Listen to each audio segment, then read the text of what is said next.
Hello and welcome everyone. Welcome to this next episode in our Leadership in Turbulent Times speaker series, hosted by the Leavey School of Business at Santa Clara University. It is just absolutely wonderful that we have students, faculty, staff, alumni, prospective students and their families from all over the country and some from other countries as well. So depending on where you are, good evening, good afternoon, or good morning. Thank you so much for joining us today. My name is Naren Agrawal, and I am the Interim Dean of the Leavey School of Business. I'm also a professor of supply chain management and analytics at our school here. As we emerge from what has been a year unlike any that we can remember from recent history, we're also learning about leaders and communities and organizations that have risen up to do amazing things. Our goal in this series is to learn from the creativity and experiences of these successful leaders and organizations, and to celebrate these accomplishments. As a university and as a business school, our mission is to educate men and women, not just those who are our current students, but in our community and across the whole world, men and women who will transform people, organizations, and the society for the common good. We want to provide resources and experiences for everyone, whether you are already a leader or whether you're aspiring to be one, so that you can learn the skills needed to lead and make a difference in this world. So this really is the reason why we launched this series on leadership in turbulent times. As part of our efforts, I'm just so proud to have welcomed some outstanding leaders from the Silicon Valley and beyond to this series. And today, I am just so excited to welcome another outstanding and visionary leader to our conversation. It is really my great pleasure to introduce our guest today, Mr. Lloyd Frink. Lloyd, welcome. Thank you. Happy to be here. Happy to do it. Thank you. Lloyd is the co-founder and executive chairman of the Zillow Group. Prior to founding Zillow in, I guess, 2006, Mr. Frink held a variety of leadership positions at Expedia, and before that at Microsoft. As an undergraduate student, Lloyd attended the small university just north of us called Stanford University. But we are not going to hold that against him because, especially because at this point he is an honorary Bronco. His son is a student currently at Santa Clara University. Hi, Ethan. Well, hopefully he's listening to you as we speak. Lloyd, thank you so much for joining us today, and just a very warm welcome from me and from all of us in the audience. Great. I'm looking forward to it. So we have three goals today. We want to learn a little bit about Lloyd, the person, the leader, your values, your company's values, and really your journey, your professional journey, which is ongoing. Second, the pandemic, how it has impacted your company, and how the Zillow team has really risen up to meet these challenges and perhaps even identify new opportunities for going forward. And then finally, perhaps a little bit about trends and technologies and business models that you or the company are excited about going forward. So those are our goals, and we'll see how much progress we make. Great. So Lloyd and I are going to have a brief kind of fireside chat conversation, and then we'll invite questions from some of our students, questions from all of you in the audience as well. So as you listen to this conversation, please feel free to enter your questions, comments, remarks in the chat box. We have some of my colleagues monitoring the chat box. And so we hope to get to as many of your questions as we possibly can. So that's our plan. And with that, shall we get started, Lloyd? Yep, happy to do it. Lloyd, I think many of us in the audience who've had to own or rent a house during these last few years, most likely have come across Zillow and probably used it as well. After all, I understand that just in the first quarter of this year, you've had, I guess, over 220 million users per month, which is just a fantastic figure. But for those of us who may not have used Zillow, especially some of the younger members of our audience, would you mind providing the context by sharing very briefly about what Zillow does and what are some services, the range of services that Zillow offers? Sure. I would say we started the company in 2004 and launched in 2006. And for the first, 10 or 15 years, which we call Zillow 1.0, what we focused on was search and find. Basically being able to go in and type your address or any address into the search bar and then see a map and then see a value of every single home in the United States. That was kind of the first instance of it. Then we added homes that were for sale and homes that were for rent. And the business model there was, attracting a lot of customers and basically selling advertisements primarily to real estate agents and to mortgage brokers. And that was a great business model kind of for the first 10 or 15 years, but we wanted to get to the transaction, which is really helping people, push a button and then buy, sell, rent, or finance their homes. So basically trying to take the offline, very complex process of buying a home and having that work online. And the business model is shifting from being one where we work with advertisers to one where we work with partners. The advertisers, we get paid, basically they prepay for the ads and then we sell them leads. In this partnership model, we give the leads to our partners, then we only get paid when the transaction closes. So it's a place for, renting and buying and helping, selling a home and financing a home. I see. So it's really becoming a one-stop shop for real estate transactions and taking out the friction in that process. Yeah. We call this going from Zillow 1.0 to 2.0. And we've only really started on the 2.0 going deep into the transaction in the last couple of years. So there's a lot. I mean, when we started, we thought we would get here much sooner because Rich Spartan and I did Expedia beforehand, and that was all about actually being able to buy airline tickets and make hotel reservations. We didn't think it was going to take us 10 or 15 years to get to that in real estate, but we're getting there. So that's great. That's fantastic. It was a wonderful backdrop for the rest of our conversation. Thank you. I want to talk a little bit about your journey, your professional journey. Yep. So I guess you started off your career, not that differently from how many students do. You started off as an intern at Microsoft, and ultimately that converted into a full-time job. But you did it a little earlier than many other people do. I'm told you started your internship when you were 14. That is true. So what I want to ask you is, what did you do for Microsoft as a 14-year-old? And more importantly, why do you think Microsoft hired you as an intern back when you were a 14-year-old? Well, there's a good story there. So when I was 13 years old, I had written computer programs, games, and I figured out how to sell them to a magazine, and they'd pay me like $100 or $125 for each one of these programs. And it coincidentally happened that I went to the same middle school and high school that Bill Gates went to. Now, he went 10 years before I did. And so at a fundraising auction that he had come back to, they had just moved Microsoft from Albuquerque in 1979 back up to Seattle. And there were about 30 people there at Microsoft. We were at a Lakeside, that was the middle school and high school that I went to, that he went to, auction. And my mom knew his mom.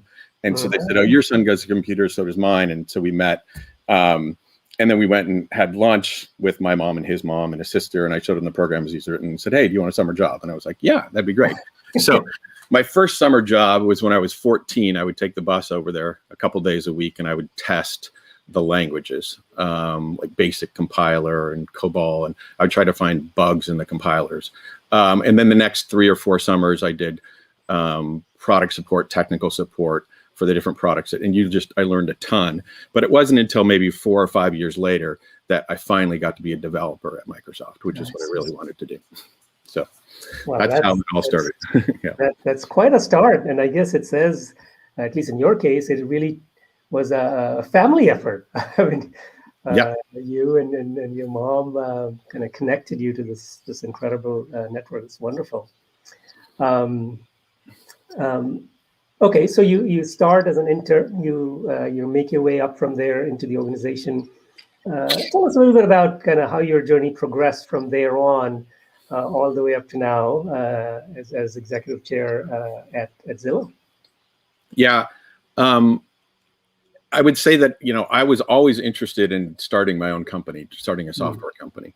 And so I did a lot of interesting projects for basically 10 summers at Microsoft. And then right after I graduated from college, I went back to Microsoft for 3 months and then quit to start my own company.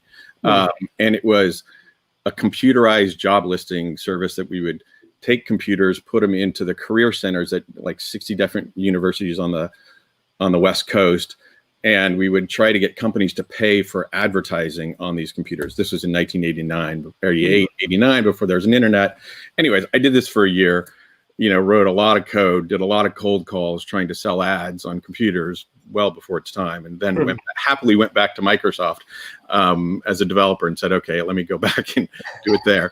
And so at Microsoft, and even, a lot of what I got to work on was new projects. And basically starting new things inside of Microsoft. One of those was working on pen computers and then working on handheld computers that we didn't do very well in those, but I learned a lot doing that. And then another project inside of Microsoft was Expedia. That for the first 5 years, Expedia was just a project inside of Microsoft, and then it spun out. I see. And so it spun out as an independent company, but again, Rich Barton was one of the founders of that. We didn't own that. And so somebody else bought that, and I ended up kind of basically getting fired. And so then I went, okay, well, now what's the next thing that we're going to do? And that's when Rich and I started Zillow together, basically trying to figure out how do we give consumers the advantage of all this information that's out there. And we've been doing that since 2004.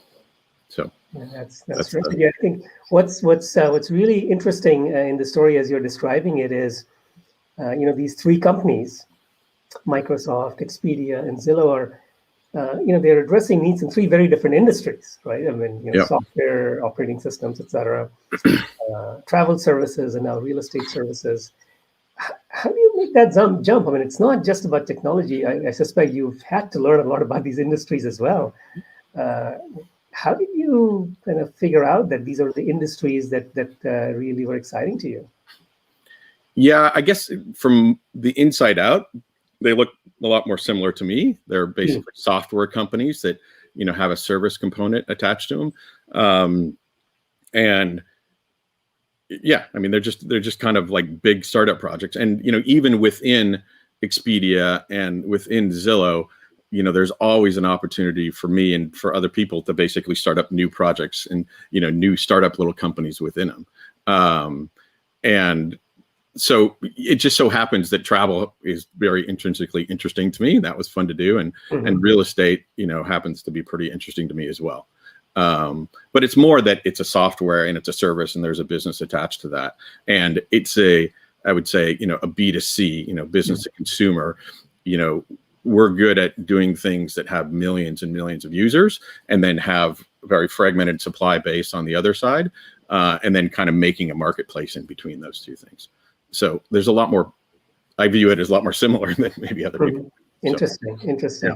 Yeah. So I guess what you're saying is, you've taken kind of your core interests, your core passion, your core skills in technology, and you've found interesting application spaces for what you like and what you're good at.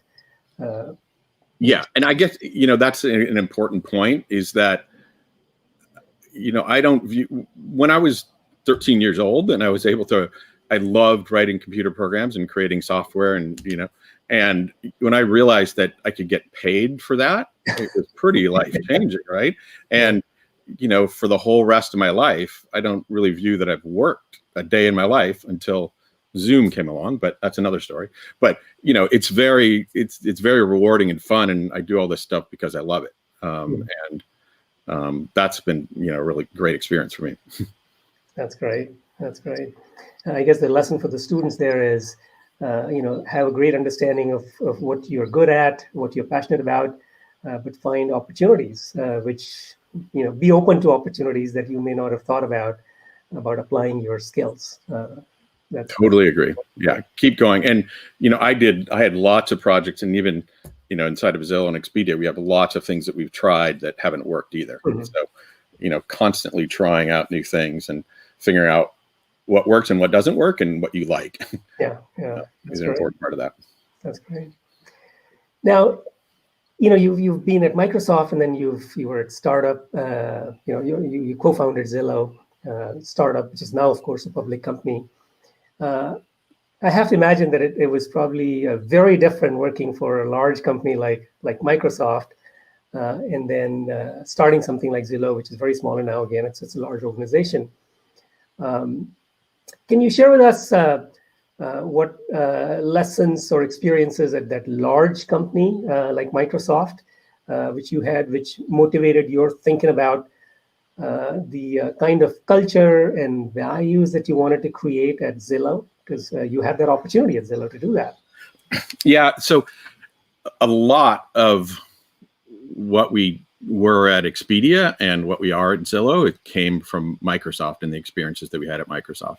So the core team from Expedia was obviously from Microsoft, and a decent percentage of the core team at Zillow came from Expedia. And there's a lot of Microsoft people around here too. So the things that we learned there are, how rewarding it is to work with other really smart people. And, you're able to have a lot of success and, both in business and building products, getting consumers to use those products. So we learned a lot of those lessons. And another thing that we learned from Bill Gates was basically sharing in the equity, the options, and, with employees and, letting employees share in the success of the company. And we've been both at Expedia and at Zillow, pretty heavily weighted towards equity in our compensation. And, since our stock has appreciated over time, that's been a pretty good deal for the employees. So we learned a lot of those kinds of lessons and I mean, countless other lessons from Microsoft, and then, bad ones too, that we learned how to try to get better at. So, yeah. I see. So, what would you say is, are one or two values at Zillow that you are most proud of at being able to inculcate that in the organization? Yeah, I mean, I guess the integrity and being honest and being, good with employees, being honest and straightforward and direct with employees and with business partners. It's kind of the heart of everything. You have to be smart and capable, but you have to be honest. And then, I think one of the things that we've learned, and it kind of comes with age, is having a bit more respect for other people's opinions and not seeing everything as black and white, that things are gray, and not being so brusque. In our younger, we could be a bit more abrupt. And I mean, it's kind of, Microsoft had a bit of a reputation of that, but over time, it's definitely softened. And, being able to work with, diverse sets of people and diverse opinions, you just have to basically chill out. And that's one of the ways that, I've grown certainly over my career. And I think, the values of the company reflect that as well. That's great. So it seems like what you're sharing is, you certainly had an opportunity to influence the value and the culture at a company like Zillow, but I guess these experiences have also shaped you. I guess I'm hearing, you've learned how to be a little more patient, a little more humble, Yep. and listen to other people. So it kind of goes both ways. You get to influence the culture, but you also get influenced by your experiences. Yeah, I mean, I would say the thing that we learned at Microsoft, which is the only thing that matters at the company is the people, right? And then so how you treat the people and how you work with the people and the people that you hire and the people that you try to retain and the people that you unhire, that's all that matters. And so, trying to figure out how to get people that, work well with others, not just are individually capable, but work well and make others more successful and make the company more successful overall. It's the true of any company or any investor you ask, they evaluate the people first. Absolutely. I mean, the human capital is probably your biggest asset. Yep. Which is great. Well, let me switch gears a little bit. And I want to talk a little bit about this past year. It's an incredible year, I suspect, for your company as it was for all organizations, including for us here at the university. The housing industry, which your company offers services to, I think at least in the United States, it's been an interesting year because on the one hand, we've had lots of people who are very seriously affected by how things played out in the economy here. Lots of people left big cities for suburbs or smaller towns. We don't know whether it's a permanent move or whether they'll come back, but certainly it had a huge impact on rentals in those cities. But we also have had very low interest rates, right? So a lot of interesting trends have taken place in this industry during this past year. How have some of these developments impacted Zillow this past year, and how did the company deal with these challenges? Yeah, so at the beginning it was quite shocking. Yeah. Because we kind of thought that the housing market was just going to freeze. And so we immediately basically gave huge discounts to our advertisers, and kind of cut our revenue in half. And then we needed to start controlling expenses pretty quickly too. So we stopped hiring more. We didn't lay anybody off, but we stopped hiring more people. We stopped marketing expenses, and we had started a new business recently, which was we buy homes and then we resell them. It's just an easy way for people to sell a home if they sell a home to a company as opposed to selling a home to an individual. And then we take care of all the repairs and putting on the market and kind of the market risk there. Well, we'd owned about $600 million worth of homes, and we just didn't know if the market was going to freeze. So we stopped buying homes. That's a way to preserve cash. And then we started selling those homes off. And as it turns out, in hindsight, we would never have known this, right? We would have been better off holding on to those homes and selling them later. And the market kind of came roaring back within a couple months. And, we call it the great reshuffling, which is just home is much more important. You can see that I'm in my home right now. It's much more important to people's lives. And a lot more of the work is going to be able to be done remotely. So people are going to be able to move homes. And, there's just a lot of change that's going on there. So it's unfortunate that COVID has kind of benefited us. But, once we come out of COVID, it's basically the realization that there's a different way of working and a different level of importance of home and being able to work from wherever you are. And, it is going to certainly accelerate the shift from offline to online in the way that people purchase homes, sell homes, get financing, and rent homes. So it's been an accelerant. We certainly think that these trends would have happened, but they might not have happened as quickly. So the program that you just talked about, was that the Zillow Offers program? Yeah. So Zillow Offers. So again, for the first 10 or 15 years, we weren't really about selling homes. It was about looking for homes to buy or to rent. And there was just a myriad of tries and attempts at trying to figure out how to attract sellers to our platform, because if you want to be a marketplace, you have to get both sides of the marketplace, not just the buyers, but the buyers and the sellers. And then you need the real estate agents in there as well. But trying to get sellers to be attracted, and, you know, the most compelling, you know, idea that came up was basically walking up to people with a bag full of cash saying, I will pay cash for your home and take all, because it's a very stressful thing selling your home. You don't know when it's going to sell. You don't know how much it's going to sell. People are coming in and doing an open house, and you feel like you're being judged, and it's a super stressful thing. And if we can just basically say, well, here's what your Zestimate is, we'll pay you this estimate for your home. That's a pretty compelling thing. And so that's something that, you know, we've been getting going for the last couple of years here. I mean, we had to stop. We stopped there a year ago, and then we started again. But yeah, we think that that's a great, you know, consumer innovation in terms of selling homes.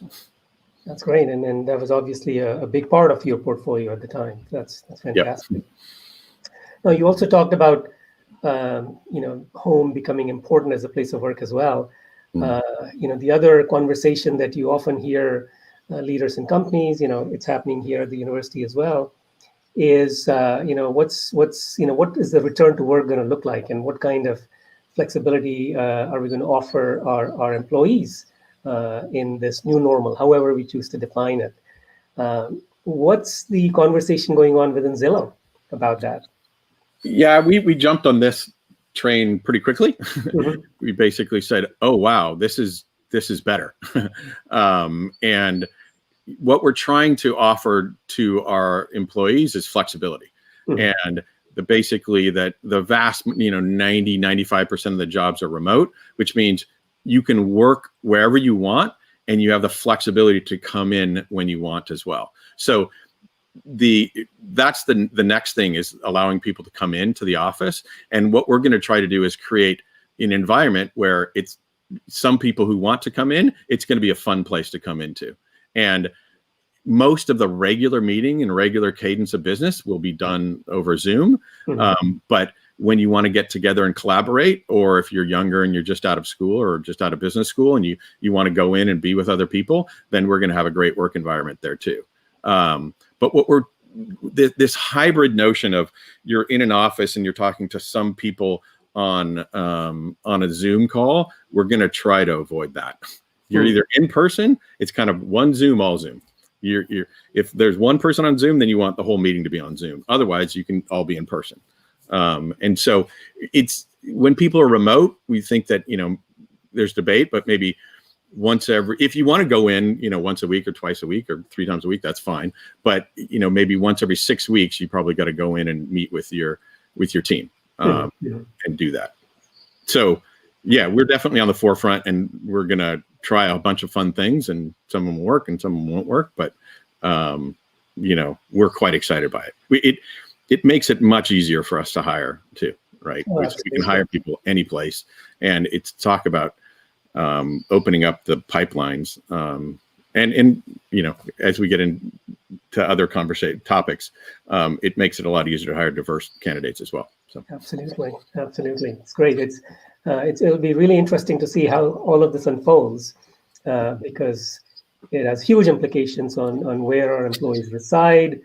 You know, how do we create culture? I mean, you know, when people are just online, can we create the same culture and same values as we can, perhaps, when everyone is together in person? So lots of interesting developments could come our way. I'm certainly very excited to learn about how those things will play out. Yeah.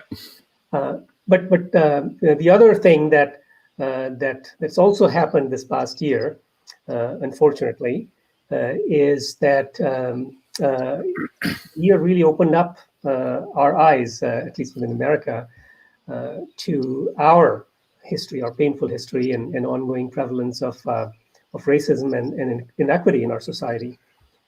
This is certainly something that is important to us at the university, and something that we want to work on here. But I suspect that this has been a big piece of conversation within your company as well. And what I found interesting is that you've wanted to address it not just within your company's culture, but you're also trying to address these issues in the context of the products that you're offering your customers. So would you mind sharing a little bit about what you've done to address some of these issues and what your goals might be for the future? Yeah, I would say that it has shined a light on the racial issues that we face. And so there's both internal ways that we're trying to address it and external. Mm-hmm. And internally, it comes from having a more diverse and representative employee base. And we look at, the people that are on our board, the people that are in our leadership, that are in management, and, how can we have more Black people, more women, more Latinx representation at all levels there. And we're doing well at measuring all that. And, we found a few things that work that other companies have found as well, in terms of trying to get more diversity in the hiring process. You just say that there's a rule that you have to interview a diverse candidate. And when you start interviewing these diverse candidates, you end up hiring more, and then they can pull in more diverse candidates. And, hand in hand with hiring is retention. And so people have to feel like that they belong and that they're welcome. And so there's a lot of work that we're doing there to make sure that people are aware of other people's perspectives and, what Black people face on a day-to-day basis, and a lot more understanding so that we're a more welcoming environment there. So that's the first part of it, which, we believe in very, very strongly. The next part of it is, dealing with housing overall, which is, one of the industries that historically has had very blatant and clear, systemic racism. And, it's shown in terms of the level of home ownership with Black families versus white families, and, the segregated neighborhoods. And a lot of those policies were either, drawn up by governments or enabled by government. That'd be local, state, federal governments. And so, and the real estate industry too was part of this. Real estate agents steering clients, saying, hey, this, they look at a client and say, well, maybe this neighborhood would be better for you than that neighborhood. And that still goes on today, embarrassingly. And so we try to make sure that the partners that we work with don't do that. And certainly on our website, we are colorblind. And, we provide, kind of unfettered access to all the information that's there. There's a lot of other policy things that we are well known for our basically objective view of real estate information, and being able to point out some things that, might be able to be done better. And in terms of equality. And so we're going to make a bunch of efforts there. And a lot of those have to do with, these are pretty detailed things, but the Section H vouchers that people can use for housing, for rent, there's a lot. Not all landlords or property managers are required to actually accept those. So they can basically say, oh, if you're giving me a government voucher, you can't live in my housing. And there's other policies like single family zoning policies, where it makes it more difficult for economically disadvantaged communities, of which the Black community is one of them, to be able to buy houses, because it's too expensive to buy houses in all these neighborhoods that have single family zoning. There's lots of different government policies that can be changed that can make housing more equitable and fair. There are definitely laws and regulations that are out there.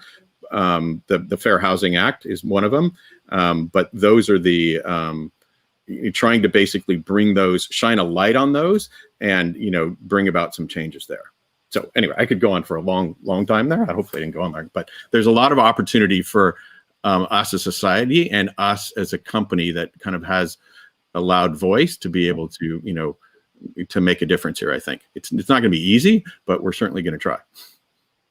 Well, that's great. Thank you. This is obviously a huge issue for us as a society, and I appreciate that as a company you're taking these issues on and actually doing something about it.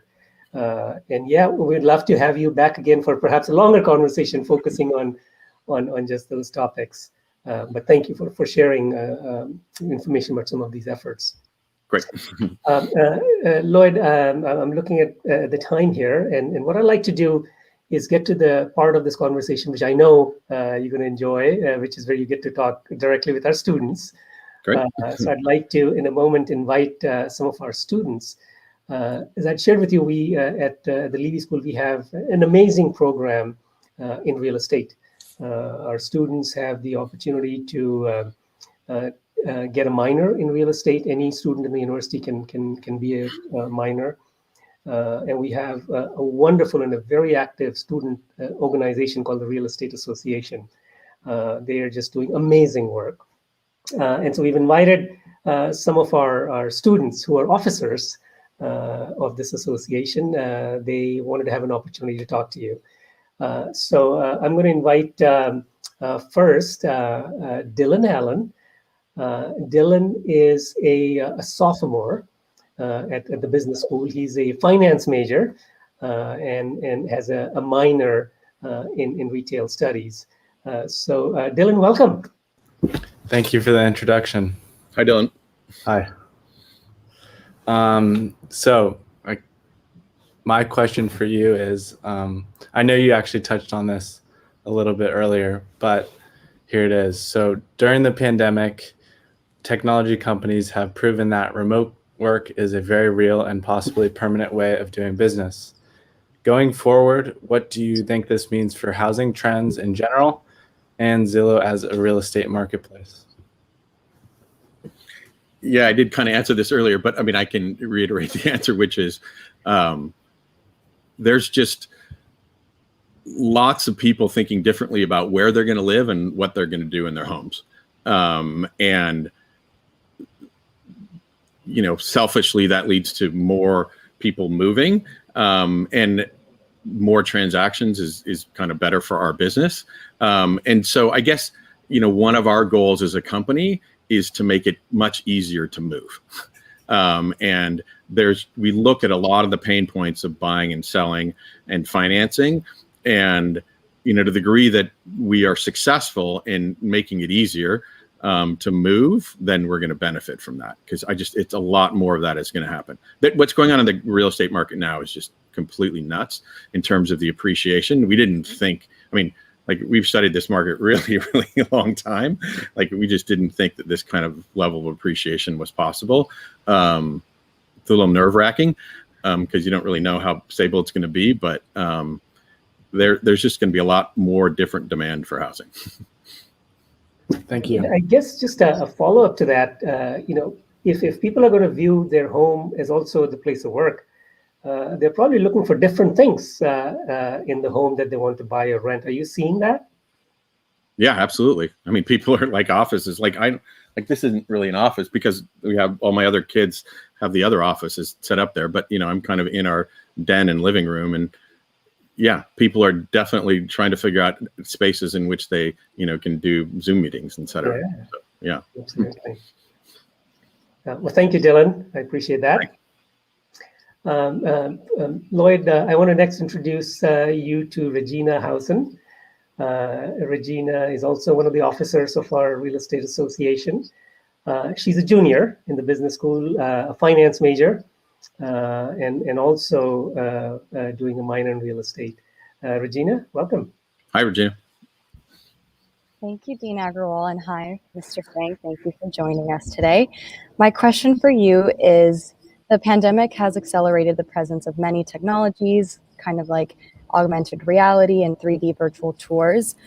What role do you think that AR has in the future of real estate, and how does Zillow plan to remain competitive in that field?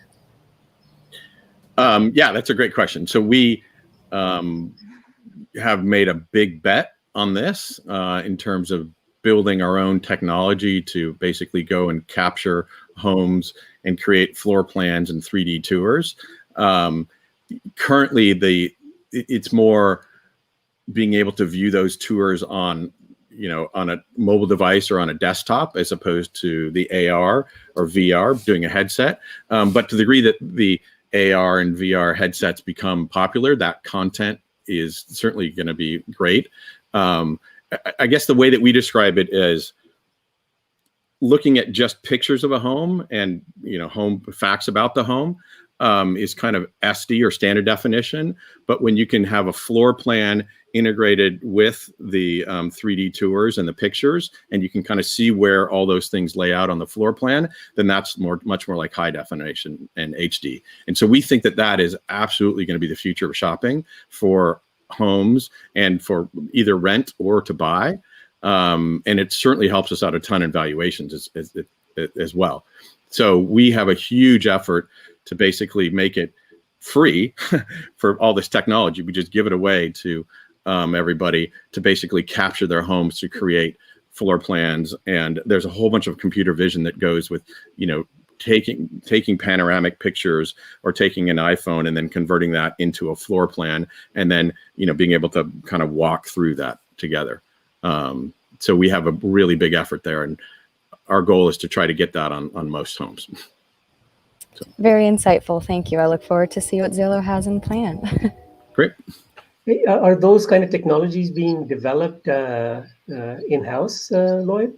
For example, taking an iPhone image and converting that into a floor plan. That's a pretty cool idea. And so we've been doing this maybe for, 7 or 8 years. But, we're competing with, Google and Amazon and all the other self-driving car companies for all these computer vision specialists. And, there's a bunch of machine learning that goes on there. And so we built up a team of people, and it's taken us a while to kind of get to where we are now. But once there's, it's a cool enough problem. It's so fun. I love all the reviews that I have with that team on, the technologies that we're building and the things that we're trying to do to automate it, to make it, there's some super hard technical problems that we're solving there. We're doing it. We're definitely doing it ourselves. That's great. Fascinating. Yes. Thank you. Well, thank you, Regina, for your question. Next, I'd like to invite Aristotle Douglas to this conversation. Aristotle is also a junior in our business school. He's an econ major and has a real estate minor as well. Aristotle, welcome. Thank you for I was an econ major too. Cool. Yep. Well, thank you for having me. And right off the bat, I just want to say thank you, Dean Agrawal, for moderating and hosting this event. And thank you, Mr. Frink, for providing your, insightful information. Okay, one question for you. How has Zillow positioned itself to be the go-to platform for first-time home buyers? And how do you anticipate the company stays at the forefront of captivating this market, especially as digitalization continues to be a trend? So the focus of our company has always been on consumers and basically providing something that's really popular with consumers. And we do that when we're doing product design, as we have personas. And we have personas for buyers, sellers, renters, are kind of the three primary ones there. And the most important one is, we call her Beth, and she's the first time buyer. And so that is the vast majority of the usage, and the revenue that we get is from Beth. And we figure if we design for Beth, the first time buyer, then it's also going to work for the second time or the repeat buyer as well. So a lot of the philosophy of designing the iPhone, right? You make it really simple to use, then everybody can figure out. If you make it hard to use, then only some people can figure it out. So that is our most important persona, and it's what drives our traffic and our revenue. And so we'll continue to constantly use Beth as kind of our North Star in trying to figure out what we do for buyers. And certainly, helping with the 3D tours, that we have not just our 3D tours, but from competitive companies as well. And then there's a bunch of things relating to tours, and then to being able to making offers and finding an agent. There's a whole bunch of different processes that are all focused on Beth. Got it. Thank you. Yep. Great. I guess focus on the consumer is really the mantra here. Thank you. Yep. Well, Dylan, Regina, Aristotle, thank you so much for joining us. I appreciate that. I'm also monitoring our chat box here, and we have lots of questions. So let's see how many of these we can get through. Here's the first one, Lloyd. What's the scope for Zillow in the developing world, such as rural India? Where do you envision it growing, and how? Is that been a focus for you now? Is that in your plans? Canada is, but the rest of the world isn't. Yeah. And so, again, I grew up at Microsoft, and Microsoft, everything was international. You do something for the US, you do it for the world. Yeah. And when I started at Expedia, my first job was going over to Europe and getting Expedia Europe started. And so it's just basically in my blood and my DNA that, we should do things internationally. And I have looked again and again and again and trying to figure out, how to do something internationally. And it was this weird thing where I would go to these real estate technology conferences that were in the US, and all these international companies that were kind of competitors to Zillow and these other companies, they would willingly talk to me and tell me everything about their business. And I was like, don't you realize what we are? And I was like, and all of a sudden I realized after a couple of years that they would tell me everything because they weren't remotely worried about competition from me. But they have built up their own brand and their own marketplace and their own, access to listings and access to customers, that us coming in with basically a free to list service and home valuations we weren't going to gain any traction. So we just have not figured out a way to profitably, or not even profitably, to plausibly enter international markets. And we just think that there's so much opportunity for us in the US and Canada that's where we're focused on. And does some of it have to do with the fact that these other markets are different enough, and what the consumers want might be different enough, that it's hard for someone from a different environment altogether to be successful? Or are there other things at play? I would say they're being well served by their existing players. There isn't that much differentiated that we could do that would attract an audience and attract advertisers. They're pretty good at looking at what we've done and doing that in those markets. And so us just trying to go, we haven't figured out a way to make a difference there, to have a big impact on consumers and be differentiated enough that we'd attract an audience and then, build a business off of that. We just haven't figured it out. Thank you. Well, here's a pretty specific question from one of our members of the audience. I'm going to quote it verbatim. I've noticed that Zillow's house estimates sometimes change on a daily basis. This is different from what I noticed with your competitors, for example, Redfin or Realtor.com. How does your technology provide such a more detailed update as compared to your competitors? Yeah, what I would say that the Zestimate is, the core of who we are as a company. That's how we got started. And so we pay a lot of attention to that, and we have a lot, we pay a lot of attention to it. And the way that the reason it updates every single day is because we get new home sales. The whole model is based on sales of similar homes. So if one home in a market sells, then that's going to basically have an effect on all the other homes that are similar to it, in terms of what their value is. And so every single day we get new home sales in, and every single day we update all the models as to what, compare how has that value affected all the homes around it. Whereas the other companies, Redfin and Realtor, have just kind of done more simplistic models of, homes that are on the market, and say, well, it's not nearly as complex as what we've done.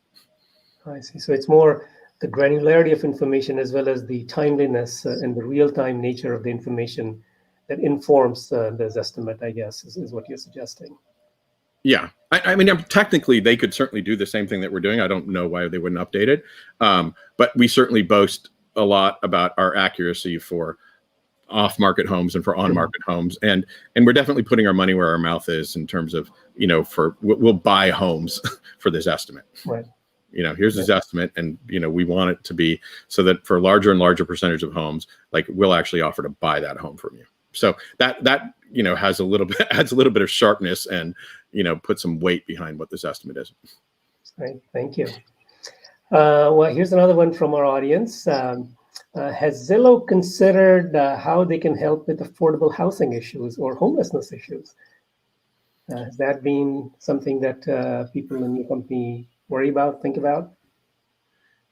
Yes. You know, on the affordable housing, I would say that, you know, with the racial inequalities, economic inequalities tend to go hand in hand. Like, as I was saying, that Black families not having as high ownership rate, there are policies that can, you know, the government can do that would encourage and make it easier for not only Black families, but, you know, everybody to basically make home ownership more affordable. Yeah, I mean, there's some really kind of sad examples of, and I'm not sure how much detail you want me to get into here, but there's this mortgage interest tax deduction that if you own a home, you get deduct the amount of interest that you pay on that home, the mortgage, from your taxes. Well, that only applies to people that actually own homes.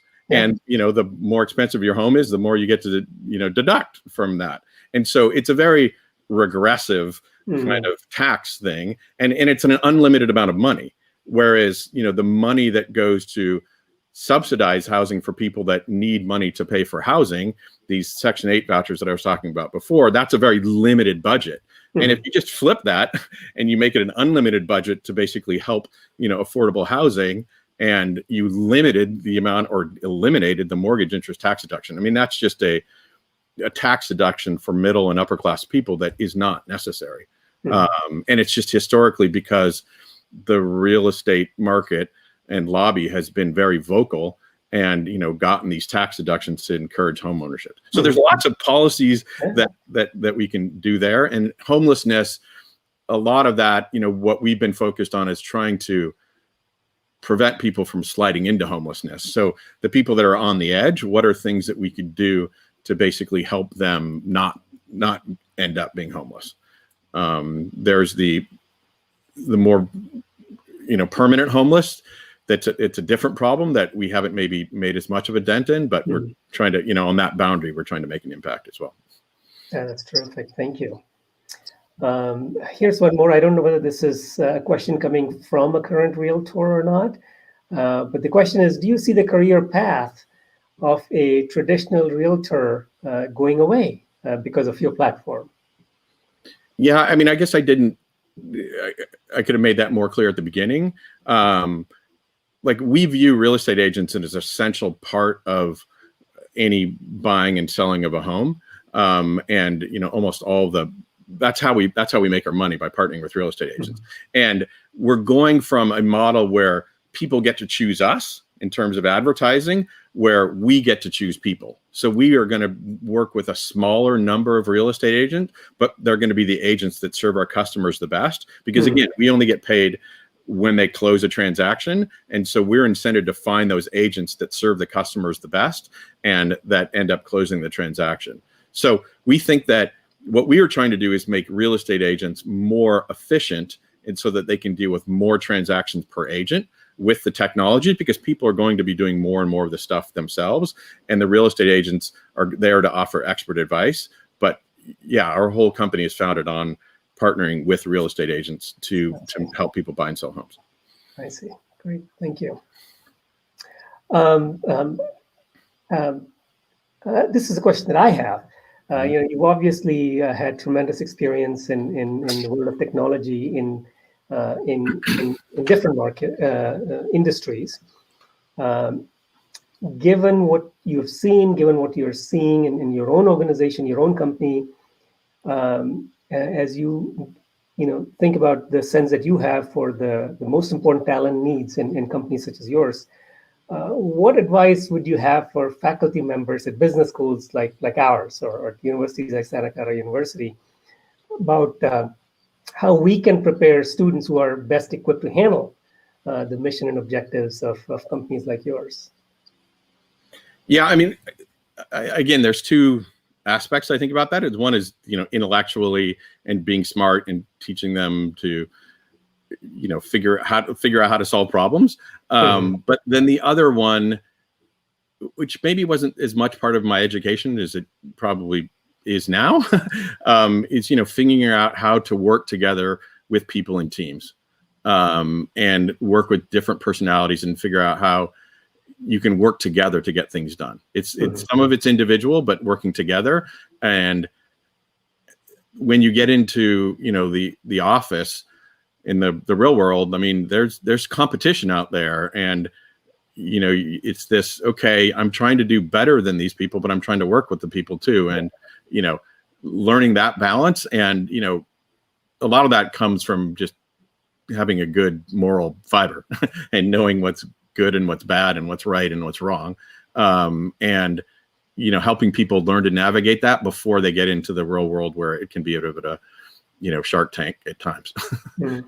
Yeah. Thank you. That's really good advice. I'm looking at our clock, and I want to be respectful of everyone's time.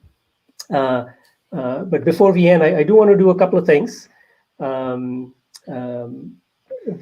first thing is a question about advice, this time not to us on the faculty, but to our students. You mentioned earlier that your son is watching. I hope he's still watching. Me too. But if not him, I'm sure his friends are. You know, he is, I guess summer is approaching, so he's probably looking for internship opportunities, or he already has. And eventually he'll be looking for full-time career opportunities. So my question is, you know, with the experience that you've had behind you, what advice would you give your son or his friends on how best to prepare for the next years of their lives, their professional lives? Yeah, it's a good question. I would say that the most important thing is trying to figure out what it is that you enjoy doing and what it is that you like. And, you know, you might have to try a bunch of different things out, but, you know, once you find that, it's just, life is so much more fun if what you do on a day-to-day basis you love doing. So figuring that out. And then the next thing is, you know, when you get done with school, you're not done learning, right? I always like to say that, you know, the most important thing that I learned in school and high school and college was how to learn. And, you know, importantly, how to enjoy learning, and how to, you know, seek out challenges and hard problems and go, ooh, that's interesting. Like that 3D problem that I was talking about. I love it because it's so difficult and it's taken us so many years to get right. And we've got so many smart people, but we're getting there, right? And we're making progress on it. And I just love challenging problems that the solutions aren't necessarily readily apparent for. But, you know, having that kind of passion for what you do, I think is kind of the most important thing. It's been the most important thing for me. And certainly when we hire people, and, you know, when I talk to people at Zillow, you know, I always asking them, are you having fun? Do you like this? If you're not having fun, well, we should figure that out because then, you know, you're just not going to be as productive. And like, there's better things to do in life if you're not having fun. So having fun is at the top. That's great. So learning how to learn, looking for hard problems that can challenge you, and enjoying working on those hard problems. I think that's fantastic. Thank you. And one thing I might add, it's like, it's not all fun and games. Yes. Right. Meaning, like, most of my day is fun, but some of it is like, okay, I got to do that. But, you know, well, I think that's an important point. I mean, you know, not everything is fun all the time, but if there's enough portion of it that is fun, I guess that's really what you want. Yep. Right. Well, I want to end on a lighter note, and I want to do something to get all of us to have a peek into Lloyd the person.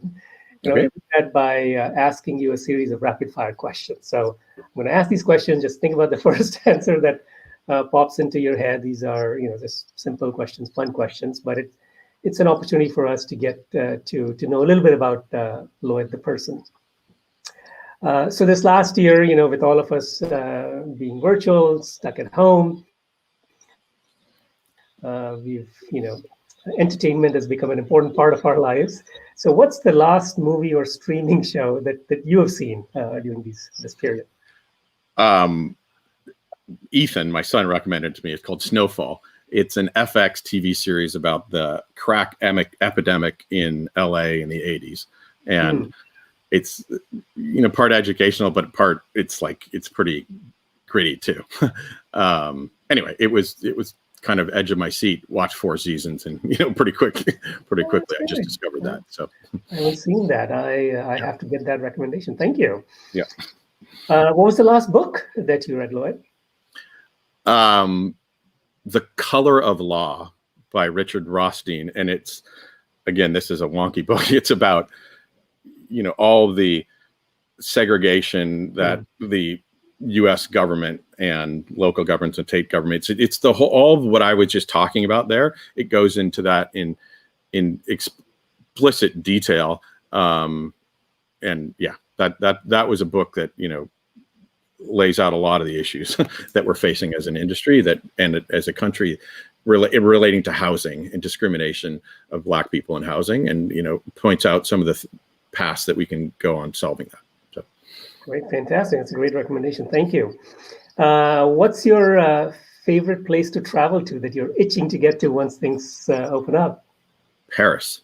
Paris. Okay. Paris. Beautiful place. I'm a Francophile. My wife and I got married in France, and we love to go there. So wonderful. Yeah. Well, I hope you get to go there soon enough. Yeah, August is what we're doing.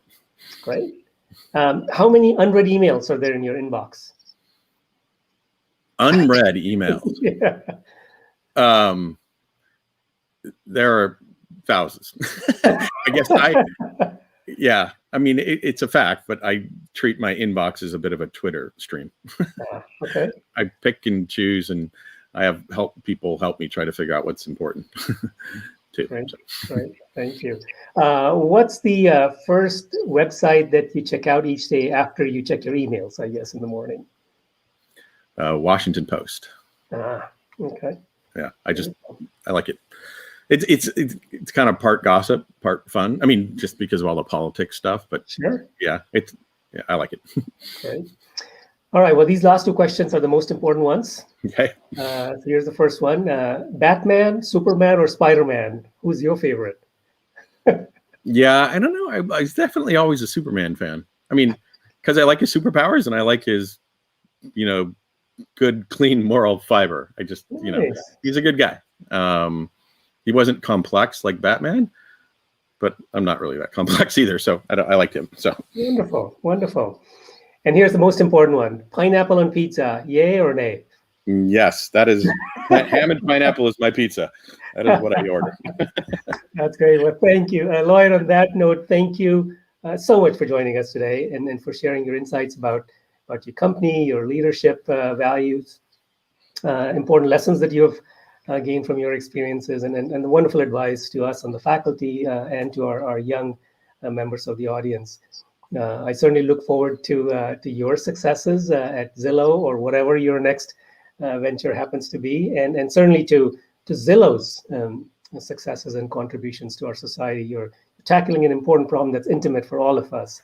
And I know that members of our audience and our large Bronco family are also very, very grateful to you for spending your time with us today. Thank you. Yep. It's great to do it. Fun. Thank you. Thank you.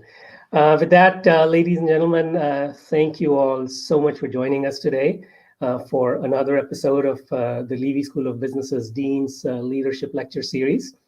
I hope you enjoyed our conversation with Lloyd Frink from Zillow today. Good evening. Stay healthy, stay safe. So long, everyone.